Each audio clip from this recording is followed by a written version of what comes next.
मैं देवेंद्र पटेल विगत कई वर्षों से शिक्षण कार्य में संलग्न हूँ और आजीवन गणित के उत्कृष्ट शिक्षण के लिए संकल्पबद्ध हूँ। मेरे विवेक के अनुसार गणित की यह सेवा उन महान गणितज्ञों के प्रति सच्ची श्रद्धांजलि है जिन्होंने गणित की एक एक खोज के लिए अपना संपूर्ण जीवन समर्पित कर दिया।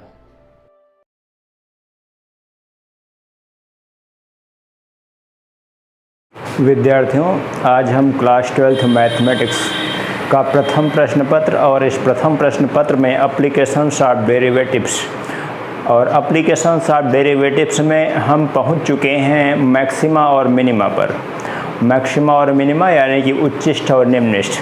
हम डॉक्टर हर्षरूप शर्मा की बुक से लगातार क्वेश्चन सॉल्व कर रहे हैं और एक्सरसाइज 6G यहाँ पे चल रही है। एक्सरसाइज 6G का ये 11th क्वेश्चन है। 11th का फर्स्ट पार्ट f(x = x³ कहा गया है कि इस दिए गए फंक्शन का एब्सोल्यूट मैक्सिमा और एब्सोल्यूट मिनिमा यानी कि निरपेक्ष उच्चतम और निरपेक्ष निम्नतम मान ज्ञात कीजिए।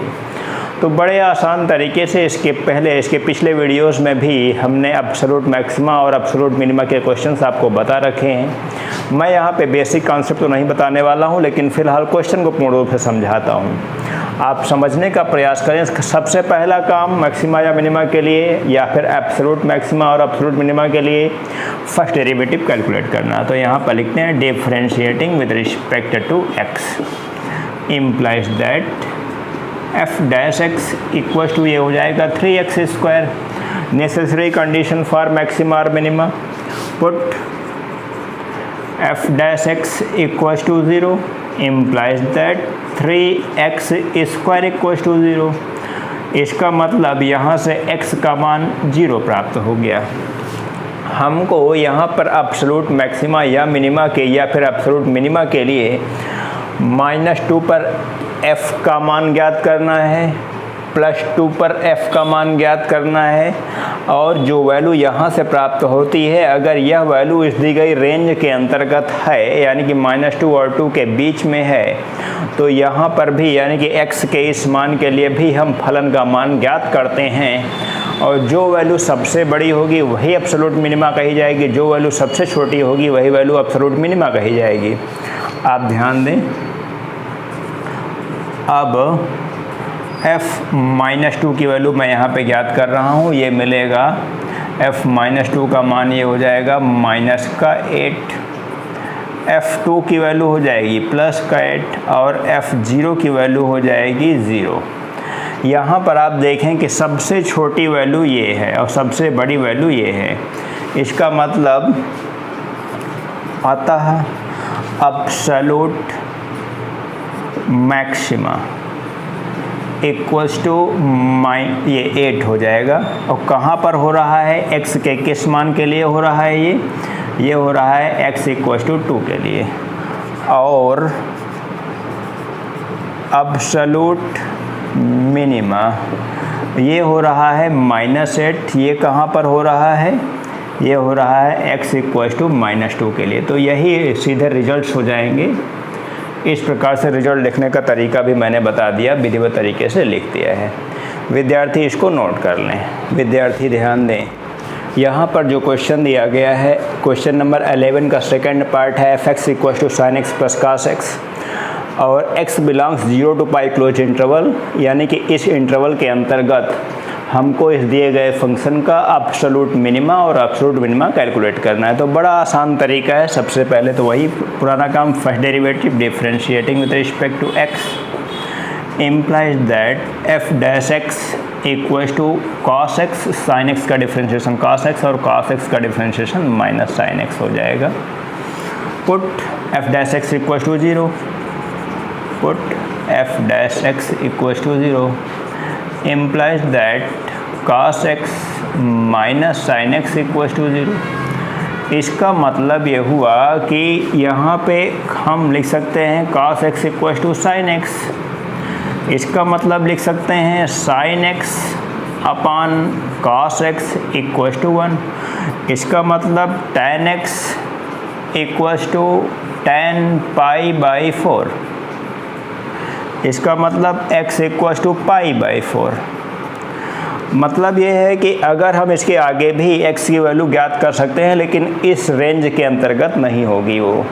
आप जानते हैं कि तीसरे चतुर्थांश में, यानी कि 180 से बड़ा और 270 से छोटा एक ऐसा चतुर्थांश है जहाँ पे टेंजेंट फिर से पॉजिटिव मिल जाएगा, लेकिन इस इंटरवल के अंतर्गत वो उसके ना होने की वजह से हम आगे x के π/4 से बड़े मान के लिए हम डिस्कशन नहीं करते हैं। तो इस तरह से x की 3 वैल्यूज़ मिल गई हैं जहाँ पर हमको फंक्शन f की वैल्यू कैलकुलेट करनी है, 0 पर, पाई पर, और एक वैल्यू मिली है π/4। तो अब f0 की वैल्यू यहाँ से आप देखें sin 0 प्लस cos 0 की वैल्यू 1 हो जाएगी। f पाई की वैल्यू देखते हैं, साइन पाई का मान 0 और यहाँ पे cos पाई का मान -1, तो सीधे केवल -1 ही लिखेंगे हम लोग। और f π/4 की वैल्यू यहाँ से सीधे कैलकुलेट कर सकते हैं, कोई समस्या नहीं विद्यार्थियों को। साइन 45 का मान 1/√2 प्लस 1/√2, यानी कि 1/√2 प्लस 1/√2। डिनोमिनेटर सेम है तो नोमिनेटर जुड़ जाते हैं, यानी कि 2/√2। इसको क्या लिख सकते हैं हम लोग, यहाँ पे √2 लिख दिया जाएगा, क्योंकि आप जानते हैं कि 2 को √2 इंटू √2 लिखा जा सकता है, अपॉन √2 है ही, इससे कैंसिल आउट हो जाता है, तो फाइनल रिजल्ट √2 मिलता है। तो इस तरह से यहाँ पे भी √2 आपने कैलकुलेट कर लिया है। अब आप इसमें देखेंगे कि तीनों वैल्यूज़ में सबसे बड़ी वैल्यू और सबसे छोटी वैल्यू, जो वैल्यू सबसे बड़ी होगी वही एब्सोल्यूट मैक्सिमा कही जाएगी, और जो वैल्यू सबसे छोटी होगी वही वैल्यू एब्सोल्यूट मिनिमा कही जाएगी। तो ये वैल्यू आप देख रहे हैं कि एब्सोल्यूट मैक्सिमा है, और ये वैल्यू आप देख रहे हैं कि एब्सोल्यूट मिनिमा है। यही फाइनल रिजल्ट हो जाता है। रिजल्ट लिखने का तरीका आप उस तरीके से यूज़ करेंगे। यहाँ पे विद्यार्थी इन क्वेश्चंस को नोट कर लें। विद्यार्थी ध्यान दें, इस क्वेश्चन को मैंने यहाँ पे 13 का फर्स्ट पार्ट मैंने लिख रखा है। सिद्ध करना है कि x⁴ का मान x = a के लिए मिनिमम है। तो बहुत आसान तरीका है। वैसे फ़िलहाल ऐसे क्वेश्चन मैं पीछे बता चुका हूँ, लेकिन एक बार फिर से क्वेश्चन दिए गए हैं तो मैंने सोचा कि एक बार अगर किसी विद्यार्थी को कॉन्सेप्ट कमज़ोर हुआ हो तो और बेहतर तरीके से समझ सकता है। यहाँ पे मुख्य काम है यहाँ पे डिफ्रेंशिएशन। तो डिफ्रेंशिएशन हमने मान लिया कि माना y = x⁴1/x। अब ये फंक्शन टू पावर फंक्शन है, तो फंक्शन टू पावर फंक्शन का डिफ्रेंशिएशन आप जानते हैं। सबसे पहले आसान तरीके से हल करने के दोनों पक्षों का लॉगरिथमिक ले लेते हैं हम लोग, taking logarithmic on both sides. तो ये हो जाएगा log y = 1/x और log x। अब इसको फर्स्ट फंक्शन, इसको सेकंड फंक्शन मान के हम डिफ्रेंशिएशन करते हैं। Differentiating with respect to x implies that log y का differentiation 1/y ddx of y, first function into ddx of second plus second function log x है, फर्स्ट फंक्शन का differentiation यानी कि -1/x² हो जाएगा। 1/x का डिफ्रेंशिएशन आप जानते हैं। हम आगे सॉल्व करते हैं और यहाँ पर डबल डेरिवेटिव कैलकुलेट करने की आवश्यकता होगी, क्योंकि x की वैल्यू तो हमको दी गई है ऑलरेडी। हमको फर्स्ट डेरिवेटिव यहाँ पे 0 रख के और x की वैल्यू कैलकुलेट नहीं करनी होगी, केवल डबल डेरिवेटिव पे ये वैल्यू कैलकुलेट करनी है बस, कि पॉजिटिव हो रहा है कि निगेटिव हो रहा है। आप ध्यान दें, ddx ऑफ y = y को इधर रिप्लेस करूँगा और यहाँ पे है 1/x² minus 1/x² log x, इस प्रकार से हो जाता है। अब यहाँ पर हम देख रहे हैं कि y की वैल्यू यहाँ पे सब्स्टिट्यूट करने का कोई मतलब नहीं है, और हम सॉल्व करते हैं। y ये 1/x² यहाँ पे कॉमन निकालता हूँ, आप ध्यान दें, इक्वल्स टू ये हो जाएगा y, और ऐसे लिखते हैं 1 - log x अपॉन x²। अब अगर हम इसको डिफ्रेंशिएट करना चाहें तो इसको फर्स्ट फंक्शन मानेंगे और इसको सेकंड फंक्शन मानेंगे। Differentiating with respect to x implies that d2y/dx² = first function into ddx of second. हम एक बार लिख लेते हैं, ddx of 1 - log x upon x² plus second function यानी कि 1 - log x upon x² into ddx of first के, यानी कि हो जाएगा ddx ऑफ y। ये पार्ट आप जानते हैं 0 हो जाएगा D D x of Y की वजह से। इसके पहले भी ऐसे क्वेश्चंस मैं आपको बता चुका हूँ कि जब भी कभी D D x of Y second derivative में मिलता है तो हमेशा उसको 0 के बराबर रखते हैं, क्योंकि एक नेसेसरी कंडीशन होती है। तो ये तो 0 हो जाएगा, लेकिन इसको अभी सॉल्व करना है मुझे। इक्वल्स हो जाएगा y, और इसको नोमिनेटर और डिनोमिनेटर के रूप से सॉल्व करेंगे। यहाँ पे denominator into D D x of nominator, यानी कि -1/x -1 minus log x into 2x हो जाएगा अपान यहाँ पे हो जाएगा x² का होल स्क्वायर का मतलब हो जाएगा x⁴ प्लस 0। यहाँ पे कारण लिख सकते हैं क्योंकि D D x of Y equals to 0, ऐसे आपने लिख दिया है। अब थोड़ा सा और सिंप्लीफाई करते हैं इसे, और हम देखते हैं कि यहाँ पर निगेटिव कॉमन हो जाएगा। फिलहाल एक बार पहले सॉल्व करते हैं। y/x⁴ ऐसे लिख लिया हमने, -x हो जाएगा, और ये यहाँ पे मल्टीप्लिकेशन में लेंगे तो ये हो जाएगा -2x, और ये हो जाएगा +2x log x। इस तरह से आपने सॉल्व कर लिया है। अब आगे बढ़ते हैं, और ये हो जाएगा -3x, और x यहाँ से कॉमन भी हो जाएगा, तो y इंटू x यहाँ से कॉमन ले लिया है तो ये हो जाएगा -3 और +2 log x अपान x⁴, यानी कि ये हो जाएगा y अपान x³ -3 + 2 log x, ऐसे हो गया है। अब यहाँ पे log x का जो मान है, सॉरी x की वैल्यू आपको दी गई है, x = e, यहाँ पे सब्स्टिट्यूट करना है, आप ध्यान दें, और y की वैल्यू भी यहाँ पे रखनी पड़ेगी। हम यहाँ पे इसका सिंप्लीफिकेशन करते हैं। y का मतलब यहाँ पे x⁴1/x है अपान x⁴3 है, और ये हो जाएगा -3 + 2 log x, एक बार लिखा रहने देते हैं, ऐसे हमने लिख लिया है। थोड़ा सा और सिंप्लीफाई करेंगे तो x⁴1/x -3 लिख सकते हैं, ये पावर यहाँ पे जाएगी, निगेटिव हो जाएगी। -3 + 2 log x का मतलब यहाँ पे e है। फिलहाल चलिए यहीं पे लिख लेते हैं इसका, यहाँ पे फिलहाल अभी हमने नहीं यूज़ किया है x की वैल्यू e। अब यूज़ कर लेता हूँ, e⁴1/e -3 लिख सकते हैं, और ये हो जाएगा -3 + 2 log e की मान 1 होता है, आप ध्यान दें यहाँ पे log e की वैल्यू 1 होती है, तो ये हो जाएगा +2 log e का मतलब 1, यानी कि और इसका मान, ये वैल्यू आप जानते हैं ये कभी निगेटिव होती नहीं है, ये तो पॉजिटिव वैल्यू ही होगी। इसका मतलब -1 इंटू पॉजिटिव, इसका मतलब ये वैल्यू सीधे क्या निकली, निगेटिव वैल्यू निकली है। तो निगेटिव वैल्यू ही प्रूफ करना था, हमसे कहा गया था निगेटिव वैल्यू। यहाँ पर तो मेरा दे रहा है भाई मिनिमम प्रूफ करना था, लेकिन मेरा तो पॉजिटिव लेकिन मेरा तो निगेटिव आ रहा है। निगेटिव का मतलब मैक्सिमम वैल्यू दे रहा है।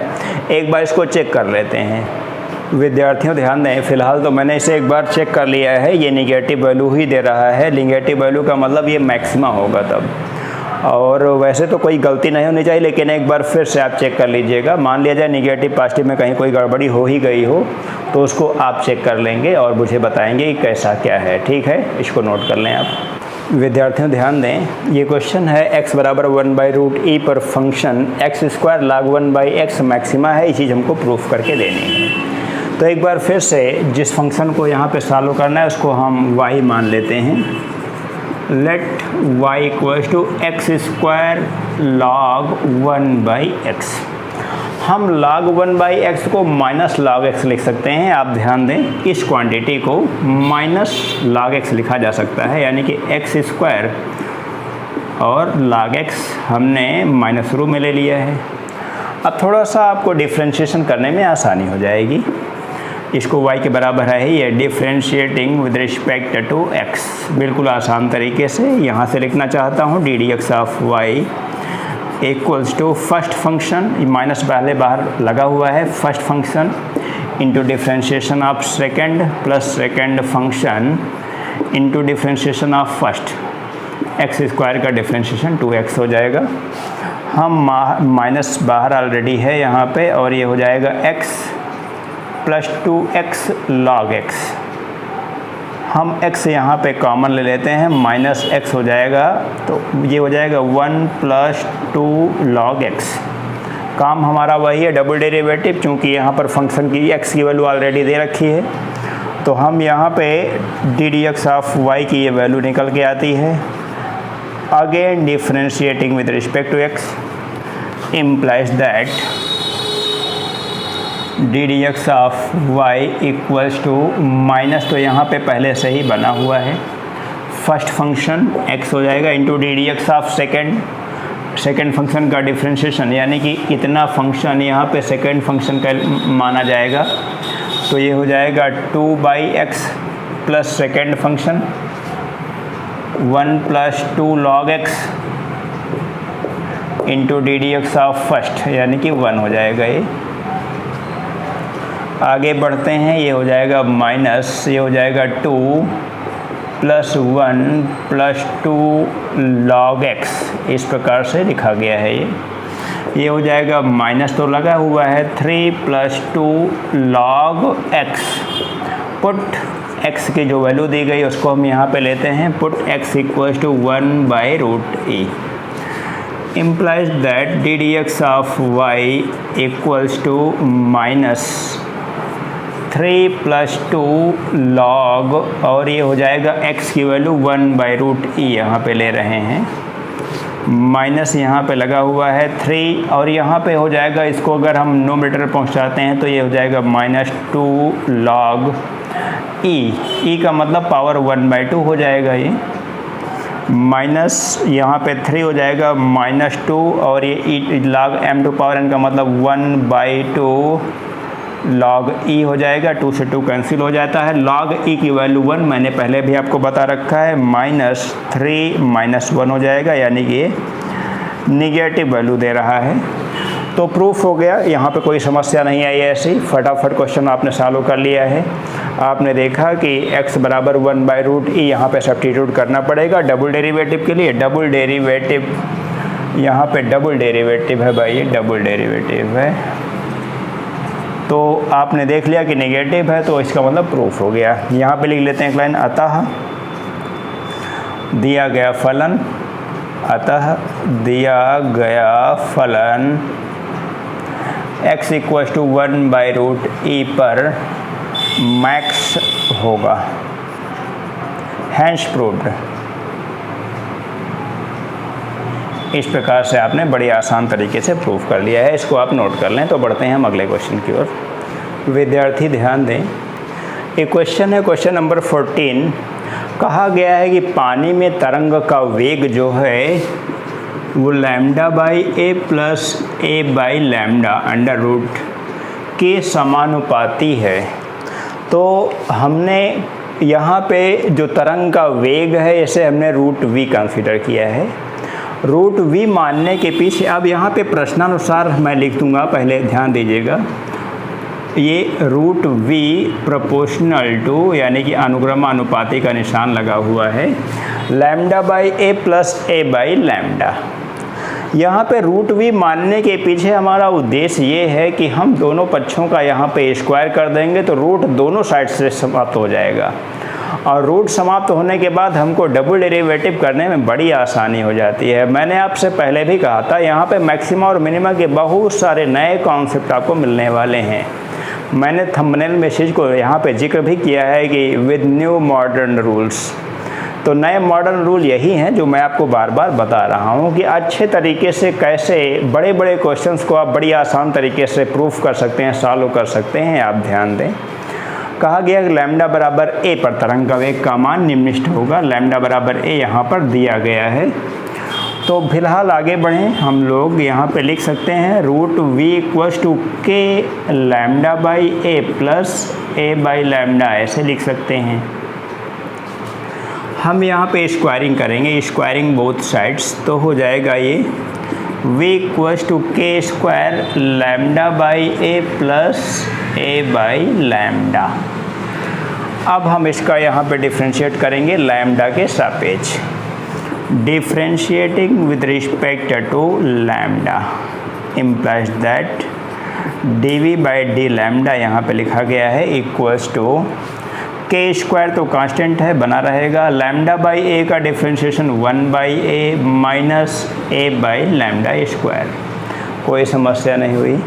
हमको लैम्डा बराबर ए पर मिनिमम प्रूफ करना है, यानी कि हमको यहाँ पे फर्स्ट डेरिवेटिव 0 रख के लैम्डा की वैल्यू कैलकुलेट करने की आवश्यकता नहीं है, हम सीधे डबल डेरिवेटिव कैलकुलेट करेंगे। Again differentiating with respect to lambda implies that d2v by d lambda square equals to k square तो कांस्टेंट है बाहर बना रहेगा, 1 बाई ए टोटली कांस्टेंट है, इसका डिफ्रेंशिएशन 0 हो जाएगा और इसका हो जाएगा 2a upon lambda cube, 2a by lambda cube. इसका डिफ्रेंशिएशन इस प्रकार से आपने देख लिया है। अब यहाँ पे लैम्डा इक्वल्स टू अगर a रखेंगे तो मैं तो देख रहा हूँ पॉजिटिव हो जाएगा, put lambda equals to a implies that d2v by d lambda square equals to positive. इसका मतलब लैम्डा इक्वल्स टू a के लिए तरंग वेग का जो मान होगा, जो वैल्यू होगी वो मिनिमम होगी। लिख लेते हैं हैंड्स प्रूव्ड। यही चीज़ हमको प्रूफ करनी थी और बड़ी आसान तरीके से हमने प्रूफ। विद्यार्थी ध्यान दें, ये क्वेश्चन नंबर 15 हमारे सामने है। हमने इस दिए गए function x cube plus x square plus b x plus c को हमने वाई कंसीडर किया है। आपके प्रश्न में कहा गया है कि x बराबर 1 पर फंक्शन जो है कि मैक्सिमम वैल्यू दे रहा है और x बराबर 3 पर मिनिमम वैल्यू दे रहा है, तो a, b और c की वैल्यूज़ कैलकुलेट करनी है। बड़े आसान तरीके से ये काम कर सकता हूँ, आप ध्यान दें। सबसे पहले तो फर्स्ट डेरिवेटिव यहाँ से सॉल्यूशन लिख रहा हूँ मैं इसका, differentiating with respect to x implies that ddx of y equals to हो जाएगा 3x square plus 2ax plus b। अब फर्स्ट डेरिवेटिव यहाँ पे 0 रखते हैं हम लोग और कहा गया है कि x बराबर 1 पर मैक्सिमा है, x बराबर 3 पर मिनिमा है, यानी कि x बराबर 1 अगर रखेंगे तो ddx ऑफ y का मान 0 हो जाएगा। Put x equals to 1 and ddx of y equals to 0 implies that ये हो जाएगा 3 plus 2a plus b equals to 0 implies that 2a plus b equals to -3। इसे हम इक्वेशन नंबर 1 नाम दे देते हैं। अभी दूसरी शर्त हमारे पास क्या है, x इक्वल टू 3 पर मिनिमम है।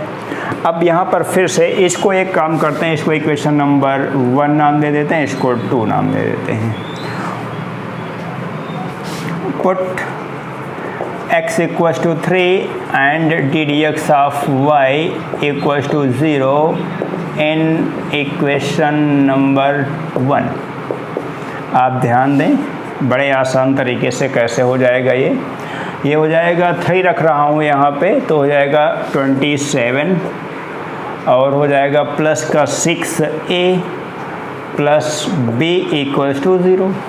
यहीं पे x की जगह पे 3 रखना है तो 27, यहाँ पे 2 और 3, 2 3 6 हो जाएगा प्लस b, ये आपने लिख लिया है। Implies that 6a plus b equals to -27। Equation number 3 है ये इक्वेशन सॉल्व करना आप क्लास 6 और 7th से आपको बताया गया है। फिलहाल एक बार फिर से आपके सामने सॉल्व करता हूँ। 2a plus b equals to है -3, इक्वेशन नंबर 2 है। दोनों को सिंप्लीफाई करूँगा, यहाँ पे सब्ट्रैक्ट करना पड़ेगा, तो इस प्रकार से ये हो जाएगा 4a इक्वल्स टू ये हो जाएगा -24। Implies that a equals to हो जाएगा -6। a का मान बड़े आसान तरीके से आपने कैलकुलेट कर लिया है। अब हम इसी इक्वेशन नंबर 2 में रखते हैं। Put in 2 a equals to -6 put in 2 implies that क्या हो जाएगा, ये हो जाएगा 2 और ये हो जाएगा -6 प्लस b इक्वल्स टू -3। अभी तक कैलकुलेशन में कोई प्रॉब्लम नहीं आती है। Implies that b equals to -3 plus 12 हो जाएगा, यानी कि ये 9 निकल रहा है। b की वैल्यू आपने कैलकुलेट कर लिया है 9 और a की वैल्यू आपने -6। अब यहाँ पे c का कोई एक्यूरेट वैल्यू कैलकुलेट करने का कोई ऐसा तरीका नहीं दिया गया है, तो इसका मतलब हम यहाँ पर चूँकि ये जो फंक्शन बनेगा इसमें a, b और c जो होंगे वो रियल नंबर्स ही होंगे, इमेजिनरी नंबर्स होंगे, तो इसकी किसी भी फंक्शन का मैक्सिमा या मिनिमा कैलकुलेट नहीं किया जा सकता। तो इस तरह से हम जो आंसर लिखेंगे तो यहाँ पर लिखेंगे अतः a = -6, b = 9, c belongs r। c belongs r का मतलब c कोई रियल नंबर हो सकता है, कुछ भी हो सकता है वो। तो a और b के मानों पर कोई यहाँ पे डिफरेंस नहीं आएगा। तो यही फाइनल रिजल्ट हो जाएगा और बड़ा आसान और बड़ा स्पेशल क्वेश्चन है ये। क्वेश्चन IIT JEE मेन और आपके बोर्ड एग्जाम्स में कई बार पूछा गया क्वेश्चन है। मोस्ट इम्पॉर्टेंट क्वेश्चन है ये, मोस्ट इम्पॉर्टेंट। और आपके ये क्या नाम है, डिफेंस सेक्टर के एग्जाम्स में भी अक्सर ये क्वेश्चन पूछा गया। बहुत छोटा क्वेश्चन है तो इतनी सारी कहानी लिखी गई, अन्यथा क्या होता यहीं पे ये क्वेश्चन सॉल्व हो जाता। नोट करें इसे, विद्यार्थी ध्यान दें। ये क्वेश्चन नंबर 17 हमने कंसीडर किया है कि y के बराबर है ये फंक्शन x⁴ - 62x² + ax + 9। कहा गया है कि a की वैल्यू कैलकुलेट कीजिए जबकि x = 1 के लिए ये फंक्शन मैक्सिमम वैल्यू दे रहा है। तो बिल्कुल बेहद आसान है, एक स्टेप का सवाल है। यहाँ पे सलूशन शुरू कर रहा हूँ इसका। Differentiating with respect to x implies that ddx of y equals to ये हो जाएगा 4x³ माइनस हो जाएगा ये 2 × 2 = 4, 2 × 6 = 12 x और प्लस a यहाँ से बचेगा। x का डिफ्रेंशिएशन 1, 9 का डिफ्रेंशिएशन 0 हो जाता है। अब आगे बढ़ते हैं। यहाँ पर x = 1, put x = 1 and ddx of y = 0। Put x = 1 and ddx of y = 0। चूँकि कहा गया है कि x = 1 पर फंक्शन मैक्सिमा है, इम्प्लाइज दैट 0 = ये हो जाएगा 4 और ये हो जाएगा माइनस का 124 plus a implies that a हो जाएगा यहाँ पे 120। यही फाइनल रिजल्ट है, कोई समस्या नहीं हुई। मैंने इस एक्सरसाइज 6G के ज़्यादातर क्वेश्चंस विद्यार्थियों को बताने का प्रयास किया है और कोई असुविधा होने वाली नहीं है। जो बचे हुए क्वेश्चंस हैं वो इसी प्रकार से भी, यानी कि कुछ क्वेश्चन जो छूटे हुए हैं वो बिल्कुल आसान तरीके से सॉल्व कर सकते हैं आप। पहले तो इतने क्वेश्चन से आप अच्छी प्रैक्टिस कीजिए, उसके बाद फिर जो बचे हुए क्वेश्चन हैं उनको भी आप सॉल्व कर सकते हैं, उसमें कोई डाउट नहीं है। हम इसके बाद अगले वीडियो की शुरुआत करेंगे और अगले वीडियो में हम अगली एक्सरसाइज की शुरुआत करने वाले हैं। Thank you.